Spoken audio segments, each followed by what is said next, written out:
Debat pamungkas calon gubernur dan calon wakil gubernur Pilkada Jakarta berlangsung sengit kala membahas soal permasalahan hunian di Jakarta. Cagup Jakarta nomor urut 1 Ridwan Kamil menyinggung penolakan PDI Perjuangan atas ide mantan gubernur Jakarta Anies Baswedan soal bangunan rumah 4 lantai. Menjawab pertanyaan RK, Cagup Jakarta nomor urut 3 Pramono Anung menyatakan perbedaan itu hal biasa, namun hal baik akan dilanjutkan. Sementara untuk hunian akan memanfaatkan lahan milik Pemprov Jakarta dan BUMD. Maka kami akan menggunakan lahan-lahan yang dimiliki oleh pemerintah Jakarta dan juga BUMD untuk menjadi tempat hunian bagi warga Jakarta. Kami akan mengembangkan kantor-kantor kecamatan, kantor kelurahan, kantor desa, sekolah-sekolah yang ada untuk dibuat hunian ke atas, menjadi make use. Tadi pertanyaan yang kedua dengan Mas Anies, memang nggak apa-apa ada perbedaan. Tetapi saya kemarin sudah berdiskusi secara langsung dengan Mas Anies. Gagasan ide Mas Anies akan saya lanjutkan, walaupun fraksi saya berbeda untuk itu. Bagi saya nggak apa-apa. Inilah yang akan kita bangun untuk Jakarta. Apa yang baik kami lanjutkan, baik dari Mas. Menilai rencana Pramono belum cukup, RK kemudian membantah dan menyinggung mantan gubernur Jakarta Basuki Cahayapurnama atau Ahok sebagai gubernur paling banyak melakukan penggusuran. Baik, harap tenang. Menurut saya membantah argumentasinya, Mas. Udah dihitung nggak akan cukup, Mas. Semua lahan pemerintah, lahan BUMD udah dihitung-hitung akan cukup. Harus kombinasi antara seperti yang tadi disampaikan, dengan lahan di atas pasar, TOD dan lain-lain, dengan densifikasi, rumah existing dibolehkan, di Tebet di mana yang hanya 2 lantai, di Tanah Abang yang hanya 2 lantai bisa 4, 5 dan seterusnya. Sehingga orang yang tinggal bisa lebih banyak. Karyawan yang kerja di Sudirman Tamrin bisa ngekos di rumah lantai 3-4-nya, pemiliknya di lantai 1-2. Itulah yang disebut densifikasi. Supaya tidak terjadi lagi penggusuran-penggusuran. Gubernur yang paling banyak menggusur datang dari partainya Mas Pram. Pak Ahok itu menggusur 113 kasus penggusuran, CNN April 2016, dan menurut JJ Rizal, gubernur paling brutal penggusurannya adalah Pak Ahok dari partainya Mas Pram dan Bang Dul. Terima kasih. Baik. Kini, Cagup-Cagup Jakarta hanya memiliki waktu hingga 23 November untuk mengkampanyekan ide-ide yang ditawarkan dalam menuntaskan permasalahan di Jakarta. Tim Liputan, Kompas TV. Lalu seberapa besar efek debat pamungkas Cagup-Cagup Jakarta dalam pertarungan elektabilitas Pilgub Jakarta? Kita akan ulas bersama dengan juru bicara paslon RK Susono sekaligus Ketua DPD Golkar Jakarta, Ahmed Zaki Iskandar. Ada juga tim pemenangan Pramono Rano Laude Bashir, serta peneliti utama politik Badan Riset dan Inovasi Nasional Siti Zuhro. Selamat petang Bang Zaki, Bang Laude, Prof Wiwi. Ya, selamat petang. Selamat petang. Assalamualaikum warahmatullahi wabarakatuh. Waalaikumsalam warahmatullahi wabarakatuh. Saya yang pertama ingin ke Bang Laude nih, karena tadi disinggung soal hunian, kemudian juga RK menyinggung soal Ahok yang penggusurannya brutal. Bagaimana tanggapan dari tim Pramono Rano, Bang Laude? Ya, terima kasih teman-teman warga Jakarta semua. Saya masuk di dalam tim Pramono Rano ini, Mas Pram, Bang Dul ini di akhir September dan secara resmi itu baru di awal Oktober 2024 ini. Awalnya saya adalah tim di Mas Anies, jubirnya Mas Anies dan koordinator relawan di Mas Anies. Tentu kemudian ketika mau masuki komunitas tim baru, kita ada diskusi tentang kesepakatan ide dan gagasan. Salah satu yang membuat saya harus bersama Mas Pram dan Bang Dul itu adalah komitmen keberpihakan terhadap masyarakat. 2 poin yang kita angkat waktu itu ketika di awal diskusi sebagai komitmen kami dengan Mas Pram dan Bang Dul adalah 1, tidak ada penggusuran. Kedua adalah penataan kampung-kampung. Mengapa? Saya ini adalah warga Jakarta yang aslinya dari Indonesia Timur. Kami banyak mendiami wilayah Jakarta Utara. Dan kebetulan keluarga besar saya terkena dampak penggusuran pada masa lalu, kan gitu ya. Sehingga saya dan teman-teman kemudian dengan komitmen itu pada permasalahan keberlanjutan pembangunan yang dilaksanakan oleh Mas Anies, terutama terkait dengan penataan kampung-kampung. Ada 30-an lebih kampung kumuh miskin di wilayah Jakarta. Kemudian terkait dengan tidak ada penggusuran. Kemudian contoh kasus misalkan pada penataan Kampung Bayam, kita bersepakat pada poin itu dengan Mas Pram dan Bang Dun. Sehingga apapun kemudian yang terjadi pada cerita masa lalu itu tidak menjadi konsen saya. Ya, kami sangat konsen memikirkan pada kelanjutan ke depannya. Itu yang menjadi poin-poin kesepakatan. Dan kami percaya itu, kami yakini itu bahwa ada perbedaan misalkan dengan DPRD, ya, kami juga meyakini bahwa salah satu keberuntungan Mas Anies kenapa membangun dan banyak memberikan dampak positif terhadap masyarakat adalah begitu kritisnya DPRD saat itu, ya. Sehingga saat ini kalau kami lihat ketika Mas Pram Bang Dun menang nanti, ya, kan ada partai yang cukup banyak komunitasnya ini karena yang semalam disinggung adalah bagaimana ketika perbedaan yang dikedepankan oleh Ridwan Kamil. Bang Zaky, jadi ketika menyebutkan nama Ahok dan juga menyinggung soal adanya perbedaan, penolakan, itu seolah menjadi amunisi yang disiapkan oleh tim RK Suswono. Ya, jadi sebetulnya begini, data-data itu kan ada semua dan valid, ya, terkait dengan proses transformasi Jakarta dari gubernur yang satu ke gubernur yang lainnya. Jadi di sana itu memang kita menggunakan data-data dalam rangka merangkai kemudian merencanakan apa sih ke depan ini yang perlu kita tata. Apalagi semalam itu temanya adalah tata kelola ruang dan juga wilayah di Jakarta salah satunya. Jadi memang data-data mengatakan bahwa pada saat periode Pak Ahok itu ya memang banyak sekali dilakukan program penggusuran. Nah makanya kita ke depan tidak ada penggusuran, yang ada penataan justru, penataan kembali dengan berbagai macam tadi program. Ada rumah susun, kemudian juga ada rumah yang bertingkat, yang layak huni, tentu saja kita juga nanti akan melihat ketersediaan lahan, baik itu yang ada di sepadan sungai, kemudian juga lahan-lahan yang lainnya. Termasuk lahan-lahan yang nanti ditinggalkan oleh kementerian, maupun lahan-lahan yang memang sudah dimiliki oleh Pemprov DKI maupun oleh BUMD DKI. Itu semua yang akan dimanfaatkan.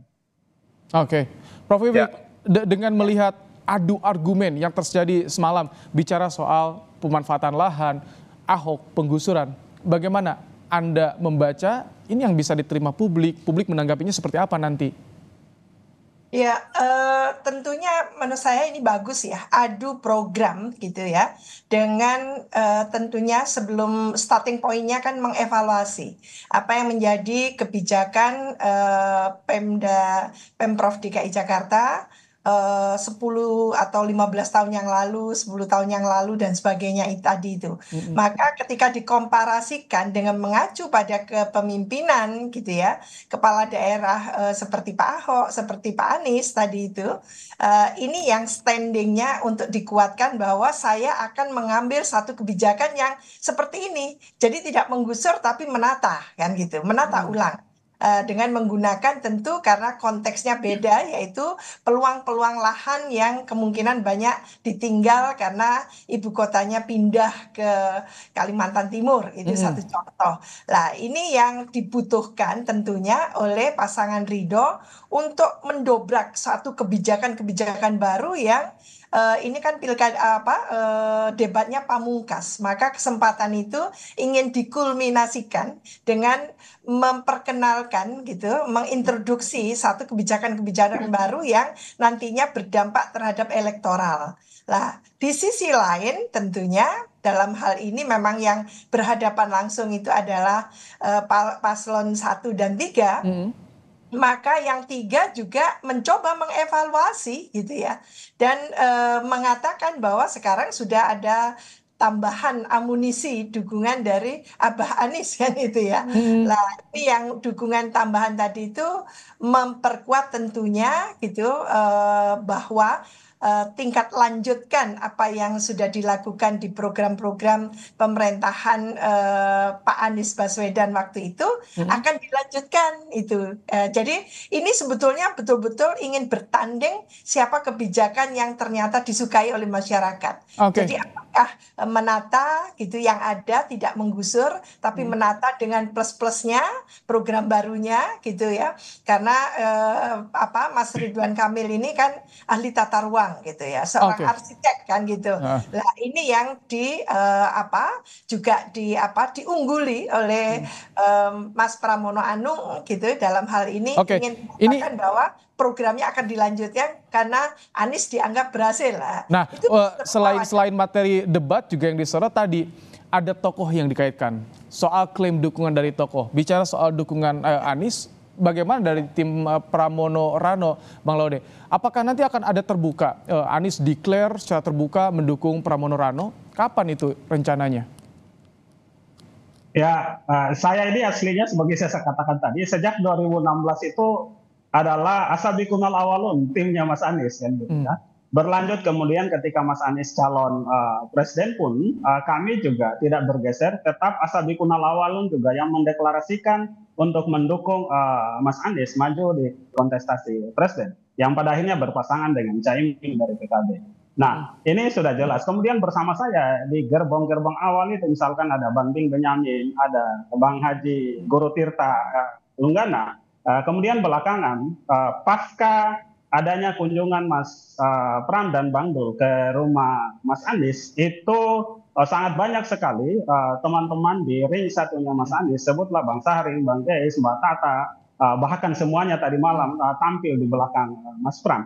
Jadi saya ingin menyampaikan kepada seluruh warga Jakarta, tanda-tanda apa lagi yang belum jelas ya. Sudah sangat jelas bahwa dukungan Mas Anies itu kami all out bersama Mas Pram dan Bang Dul. Kalaupun masih ada 1-2 dari teman-teman yang itu, ya itu permasalahan kedalaman informasi untuk memperoleh bagaimana dalamnya informasi dari tanda-tanda Mas Anies sebenarnya. Baik, saya juga ingin tanya kepada tim RK Susono, kapan soal rencana pertemuan dengan Presiden ke-7 Jokowi, Bang Zaki, seperti apa nanti agendanya? Mungkin dalam waktu dekat akan ada pertemuan lagi karena kan ini masih di masa kampanye. Tapi poin penting adalah kami dari tim Rido atau Bang RK dan Pak Suswono ini memang memiliki misi untuk kemudian menyelaraskan program-program pembangunan dari pemerintah pusat yang ada di Jakarta dengan program pembangunan Pemprov Jakarta. Nah ini penting sekali, karena apa? Karena dengan program yang berkelanjutan, linear dengan pemerintah pusat, seluruh pembangunan di Jakarta ini akan berjalan pastinya akan lebih cepat lagi nantinya. Apalagi ya kita tahu kebijakan mengenai RT RW ataupun rencana tata ruang tata wilayah ini kan juga mengikat ataupun terikat kepada beberapa kementerian. Semalam sempat dibahas masalah aglomerasi dan lain sebagainya. Nah, tentu saja ini menjadi perhatian penting bagi kita untuk menginformasikan kepada masyarakat di Jakarta semuanya bahwa programnya Ridwan Kamil dan Pak Suswono ini sejalan linear dengan program pemerintah pusat. Dalam artian masalah-masalah mengenai macet, banjir, kemudian hunian yang berimbang dan layak, tata ruang, kemudian ruang terbuka hijau, ini sangat penting sekali. Apalagi kalau kita bersama-sama bekerja dengan pemerintah pusat. Ya. Jadi sekali lagi, rencana tata ruang tata wilayah ini tidak terlepas dari pemerintah pusat juga. Belum lagi aset-aset pemerintah pusat yang bisa kita pakai nantinya di Jakarta untuk memaksimalkan janji-janji politik. Saya ingin tanggapan dari Prof. Wiwi ketika ada narasi RK Susono bertemu dengan Presiden ke-7 Jokowi, kemudian juga tadi Pramono Rano mengunjungi Anies. Ada narasi keterkaitan tokoh ini pengaruhnya bagaimana pada elektoral nantinya, Prof. Wiwi? Iya, ini menarik sekali ya. Kalau kita tengok pilkada terakhir ya di DKI Jakarta itu tahun 2017 ya. Waktu itu yang berkompetisi langsung itu antara Ahok dan Anies kan gitu. Dan ini basis masanya sama-sama besar sebetulnya. Tapi karena ada isu yang menggelegar maka ternyata Pak Ahok kalah kan gitu. Nah sekarang mau diulang lagi isu menggelegarnya nggak ada. Isu SARA tidak ada, kita happy tentunya karena tidak ada politisasi identitas atau SARA untuk di DKI Jakarta, meskipun paslonnya ada yang secara SARA bisa dilakukan, tapi alhamdulillah berarti ada kematangan dalam hal ini gitu ya. Tapi kalau kita tengok bagaimana tracing back gitu ya ke Pilkada 2017 menunjukkan bahwa sebetulnya apakah besarnya jumlah partai tadi itu akan berkorelasi positif terhadap terdongkraknya elektoral dari paslon, kan ternyata tidak kan gitu. Jadi partainya tidak besar tapi menang Anies kan gitu. Itu satu contoh gitu ya. Sama Pak Jokowi dulu waktu Pilpres juga nggak besar partainya, tapi menang kan gitu.